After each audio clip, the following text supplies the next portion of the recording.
Okay, it's Sunday, August 11th. We got all of our limbs, small limbs cleaned up, cut up, burned.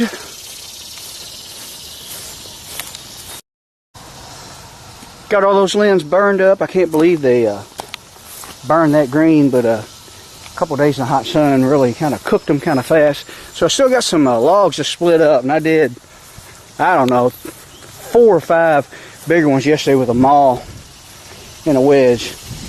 And in 91 degree weather and extreme humidity, I know 91 degrees isn't super duper hot, but it was just so humid. I probably sweated 6 pounds off yesterday. I went ahead and bought me this because I've been wanting one anyway. Last year was the first time I used a wood splitter to split up all the firewood that I didn't do any videos on my firewood, but I had a huge oak tree that I cut up and split it. My cousin let me borrow his wood splitter, and I really liked how quick it went. I do still like to occasionally do splitting with a maul and wedges for the exercise, but when you want to just get it done and you don't want to spread your splitting out throughout the whole summer, this is the way to go. So this came from Tractor Supply. I gave $9.99 before taxes. You get $40 worth of free hydraulic oil, which is in the truck, which is like 4 gallons they gave me. Wasn't 100% sure if the right stuff. They didn't seem to know either, but I just bought got the universal stuff, and I'm pretty sure it'll work in it. You can use automatic transmission fluid in them too, but actually I recommend it for extremely cold. Wouldn't you know it, the strap's in the way of what I wanted to show you. But if you can see that, yeah, AW32 from 32 to about 90 degrees, and then AW46 from about 35 to 100 degrees. So, and transmission fluid from about 35 to negative 20. Negative 20, if you don't already have your wood split, you got problems. So, I'm going to get this thing unloaded, check the fluids in it, and try it out.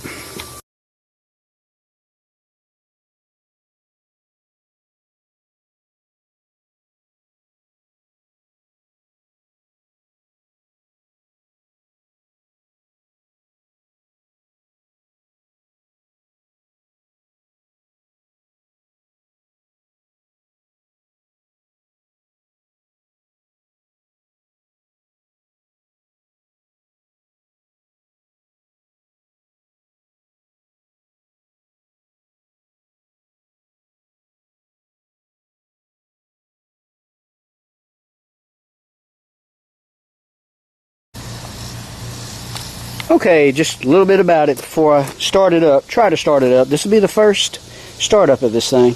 25 ton, of course. It has a 6.5 horse Kohler. I guess that's enough. The wood splitter I bought last year only had a 6.5 horse engine. Can't remember if it was a Kohler or not, but it did fine. And I splitted some pretty big and tough knotted wood. Let's see. I've checked here's where you check your hydraulic oil. All you do is take that plug off, and got a dipstick there, and we're full. It's hard to see it, but more than full. So snug that down.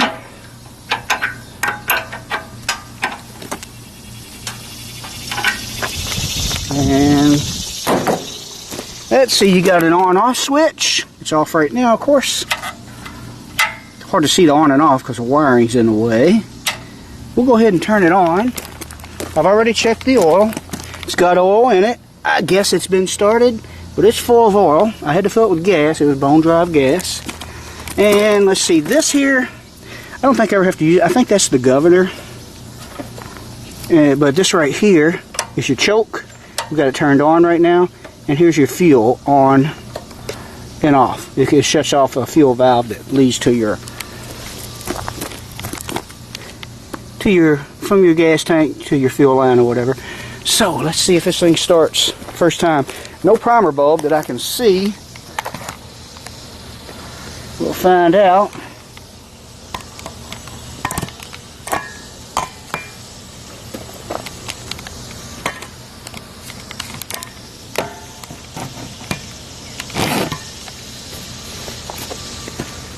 Okay, here goes nothing.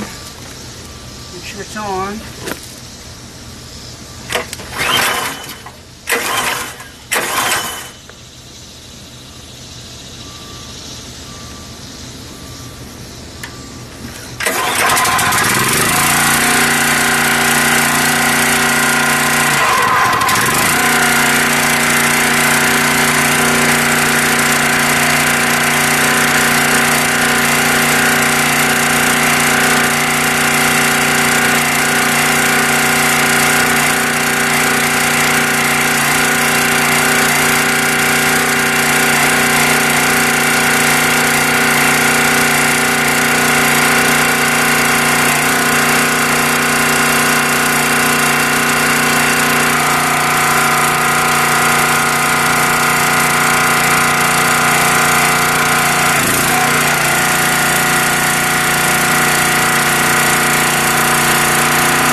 Alright, so far it looks really good. I believe I'm really going to like this. So we're going to see a little smoke here. It's probably new stuff burning off the muffler. I guess it's the first time it's been started.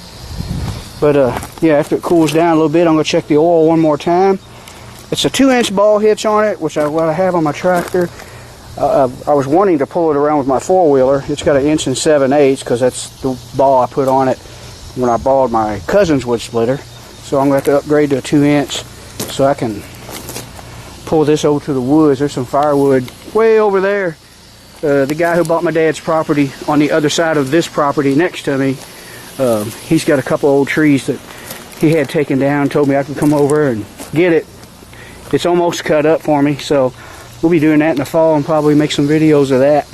So let's get this thing hooked to the tractor and get it over there and knock this out before it gets too hot. Okay, just one complaint before I start using it.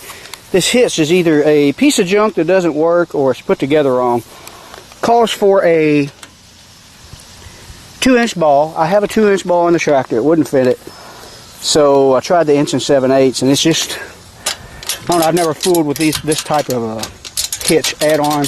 I don't know if it's put together wrong or what, but I've tried putting it on the stand and working it back and forth, laid under it and looked at it. It's moving all it's going to move. But I'll have to look at another one, see how it's put together. I don't know if something's in there backwards or what, but it will not open up enough to get the ball up in there, whether it's the correct size or not. And like I said, that ball is supposed to be too small and it still won't go in there. So, who knows, maybe, I don't know, maybe it's not really a 2-inch, maybe it's 1.5 inches, who knows. We'll have to work with that and see.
Okay, so compared to what I was doing with the maul, that's a lot better.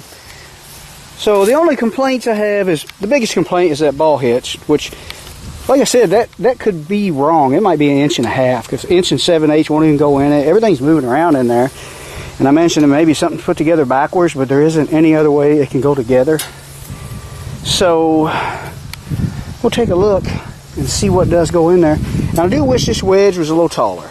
If you noticed, when I put the bigger stuff in there, it wanted to pick it up, and I went ahead and made a full stroke with it, then flipped it over and corrected it. So it takes a little extra effort there, but it's still better than swinging that maul and sledgehammer on a wedge in 90-degree heat. And that's a very tough log, and what I did like is it seemed effortless. You didn't hardly hear it bog down at all. A little bit on that last knotted piece, but as you can see, that is not ideal wood for splitting, at least if you do it the old way. Full of knots, and all this stuff is stringing full of knots.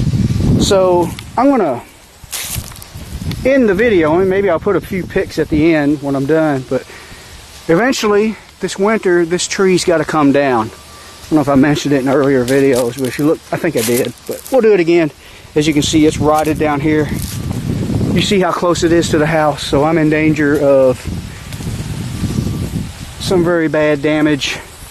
Plus it could reach that power line. Most likely, if it were to fall, which I don't think it's going to come down soon, you'd be surprised at what the winds it's held up to so far. It would most likely go that way, unless one of those freak fall storms which come in this direction right here. Now they would blow it the opposite way, because it seems like the storms in the fall come from the opposite direction, that way, whereas your average spring storm comes from that way. So I'm going to end this video. I'm going to get this all split up, and I've been working hard and sweating all weekend, not to mention how hot it was at work. I want to get this done, stacked up, my mess cleaned up, raked, and I'm going to spend the rest of my Sunday afternoon in the house laying around the air conditioner, because I'm tired and I'm just drained from all the heat and sweating. So, alright, thanks for watching.